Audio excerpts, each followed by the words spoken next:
अस्सलामुअलैकुम दोस्तों और साथियों, उम्मीद है आप लोग खैरियत से होंगे। आज की इस वीडियो में हम बात करेंगे कि विटामिन B12 डेफिशिएंसी अनीमिया क्या चीज़ होती है।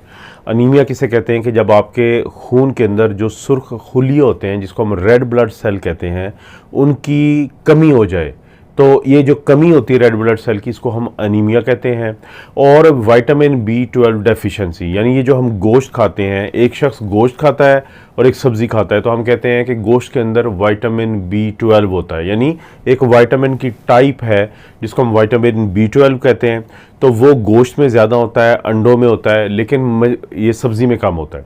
तो ये जो विटामिन है, जब इसकी कमी हो जाती है किसी में, तो उसकी वजह से खून की वो कमी का शिकार होता है, क्योंकि जो खून के सुरखुलिये बनते हैं तो उनके बनने के अमल में विटामिन B12 इस्तेमाल में आता है। इसीलिए बहुत सारे लोग जिनको कुछ अलामात हों, जो मैं आगे जाके जिक्र करता हूँ, तो हम फिर इसका लेवल चेक करवाते हैं विटामिन B12 का। तो वो विटामिन B12 जब कम होता है तो फिर हमें लगता है कि ये जो खून के सुरखुलिये हैं, क्योंकि अगर विटामिन B12 की कमी से खून की कमी हो तो सुरखुलियों की शक्ल जो है वो ओवल हो जाती है, चिपटी हो जाती है, बल्कि गोल नहीं रहती। तो इसको हम कहते हैं कि साइज़ बड़ा हो जाना, मेगैलोब्लास्टिक। तो ये जो विटामिन B12 की कमी से होने वाला खून की कमी है, सुरखुलियों की कमी है, हीमोग्लोबिन की कमी है, तो इसको हम कहते हैं विटामिन B12 डेफिशिएंसी अनीमिया।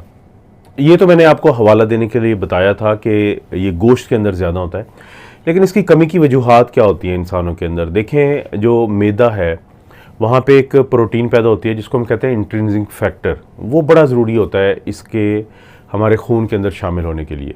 तो जब जिन लोगों में उसकी कमी हो जाए मैदे के अंदर, बाज़ औक़ात लोगों में बार बार सोजिश रहती है जिसके क्रॉनिक गैस्ट्राइटिस कहते हैं, और बाज़ लोग वज़न कम करवाने के लिए अपने एक ऑपरेशन करवाते हैं जिसमें स्टमक का या मैदे का कुछ हिस्सा काट दिया जाता है, जिसे गैस्ट्रेक्टमी कहते हैं। तो इनके अंदर जो है इंट्रिंसिक फैक्टर की कमी हो जाएगी।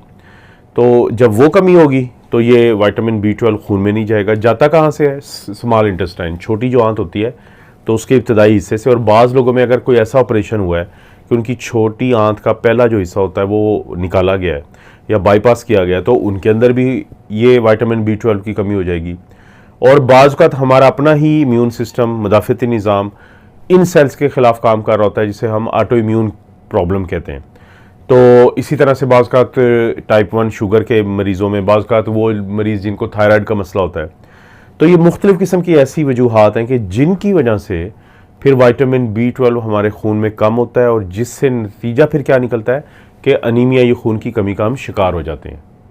अब बहुत अहम बात है कि अगर विटामिन B12 की वजह से, की कमी की वजह से किसी को खून की कमी हो जाती है, यानी किसी को अनीमिया हो जाता है, तो उसकी अलामात क्या होती हैं। उन अलामात पे अगर हम नज़र दौड़ाएं तो उसमें शामिल है वीक मसल्स, यानी पट्टे कमज़ोर हो जाते हैं। Numb or tingling feeling in the hands and feet, के हाथों में और टांगों में महसूस होता है कि जैसे सुन्न हो गए हैं, और ऐसे महसूस होता है जैसे चूंटियाँ चल रही हैं या रेंग रही हैं। ट्रबल वॉकिंग का मतलब है कि चलने में मुश्किलात होती हैं, तकलीफ़ होती है, रुकावट होती है। नोज़िया यानी दिल ख़राब होता है, मतली होती है। डिक्रीज्ड एपेटाइट, भूख कम लगती है। वेट लॉस, वज़न कम होता है। इरिटेबिलिटी, बेचैनी ज़्यादा होती है। लैक ऑफ एनर्जी और टायरिंग ईजीली फटीग, इसका मतलब है कि लोगों को ऐसे महसूस होता है जैसे उनके अंदर एनर्जी की कमी है, तवानाई की कमी है, और वो जल्दी थकावट का शिकार हो जाते हैं। बाज़ औक़ात खून की कमी से लोगों को डायरिया तक हो जाता है। और इसी तरह से ज़ुबान जो होती है वो नरम होती है और उसमें दर्द शुरू हो जाता है। और दिल की धड़कन फास्ट होती है, टैकीकार्डिया होती है, क्योंकि ज़ाहिर है जब खून कम होगा तो दिल उसको उसके काम, क्योंकि उसने ऑक्सीजन देनी है हमारे पूरे जिस्म के अंदर, तो वो ऑक्सीजन को पहुंचाने के लिए ज़्यादा काम करेगा, 1 मिनट में ज़्यादा दफ़ा धड़केगा। तो ये वो अलामात हैं जो अमूमी तौर पे भी खून की कमी में होती हैं, और इसी तरह से फिर विटामिन B12 की कमी की वजह से जो अनीमिया होता है उसमें भी होती हैं। तो फिर आपका डॉक्टर ही फैसला करेगा कि आगे क्या करना है इसका। अब इसके बाद बारी आती है इसकी तशख़ीस की। कैसे तशख़ीस की जाती है कि आपको विटामिन B12 डेफिशिएंसी अनीमिया है। आप ये जो मैंने अलामात बताई हैं, इनके साथ अपने डॉक्टर के पास जाते हैं। डॉक्टर आपसे पूरी हिस्ट्री लेते हैं, आपके ख़ानदान का पूछते हैं कि उनमें तो नहीं किसी को कोई खून की कमी या कुछ ऐसा है। फिर आपका फ़िज़िकल एग्जामिनेशन किया जाता है, आपकी डाइट वगैरह का तो हिस्ट्री में पूछा जाता है, लेकिन जब एग्जामिन करते हैं तो आपकी आँख का मुआयने के दौरान, आपके हाथों के मुआयने के दौरान, डॉक्टर को किसी हद तक अंदाज़ा हो जाता है कि आपको खून की कमी हो सकती है। उसके बाद आपको एक ब्लड टेस्ट करवाया जाता है जिसको हम कहते हैं CBC कंप्लीट ब्लड काउंट, जिसके अंदर हीमोग्लोबिन या को चेक किया जाता है, जिसको HB कहते हैं। और अगर वो आपकी कम है, फ़र्ज़ करें 12 से कम है ग्राम पर डेसीलीटर, तो वो डॉक्टर को होता है कि खून की कमी है। अक्सर लोगों में फिर 8-9 होती है ये। फिर आपकी एक पेरिफेरल ब्लड पिक्चर नामी टेस्ट करवाया जाता है जिसमें पता चलता है कि आपके जो सेल्स हैं जो कम हैं, रेड ब्लड सेल सुरखुलिये, तो वो बड़े बड़े हैं जिसको हम मैगेलोब्लास्ट कहते हैं। तो फिर आपका फोलिक एसिड और विटामिन B12 चेक किया जाता है। और इसी तरह से बाज़ औक़ात हो सकता है आपका डॉक्टर फैसला करे कि आपका बोन मैरो चेक करने की ज़रूरत है, लेकिन ये वो तरीका है कि जिससे आपका डॉक्टर जो है वो तशख़ीस करता है कि आपको विटामिन B12 डेफिशिएंसी एनीमिया है या नहीं। और सबसे आखिर में जब एक दफ़ा तशख़ीस हो जाती है कि किसी को भी विटामिन B12 डेफिशिएंसी एनीमिया है, तो उसके बाद बीमारी की शिद्दत को देखते हुए बाज़ औक़ात या तो गोलियों पे मुंतकिल किया जाता है मरीज़ को, विटामिन B12 की गोलियां दी जाती हैं, और अगर कमी बहुत ज़्यादा हो तो फिर इंजेक्शंस लगाए जाते हैं जिससे वो कमी पूरी होती है। और साथ साथ आपको डॉक्टर की तरफ से कहा जाता है कि आपने अपनी खुराक में कुछ तब्दीली करनी है। वो कौन से खाने हैं कि जिनके अंदर विटामिन B12 पूरा हो सकता है आपका, जैसे कि ऑरेंज माल्टे, ऑरेंज जूसेस, ये माल्टों का जो है संतरा वगैरह जो है इसका जूस, इसी तरह से पालक, स्पिनच, लिवर यानी कलेजी, और चावल, राइस हो गए, बारले जो होती है उसमें होता है, स्प्राउट्स मिलते हैं, वो अक्सर मैं इस पे वीडियोस बनाए हैं काफ़ी सारे, तो उससे मिलता है।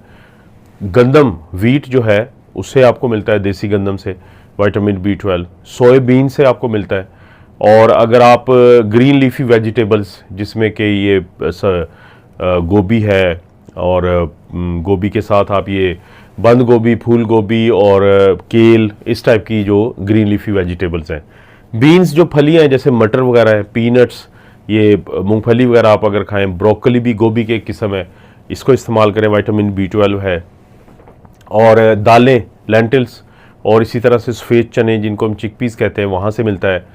और अंडे, एग्स, मीट, गोश्त का मैं पहले ही जिक्र कर चुका हूँ कि विटामिन B12 है।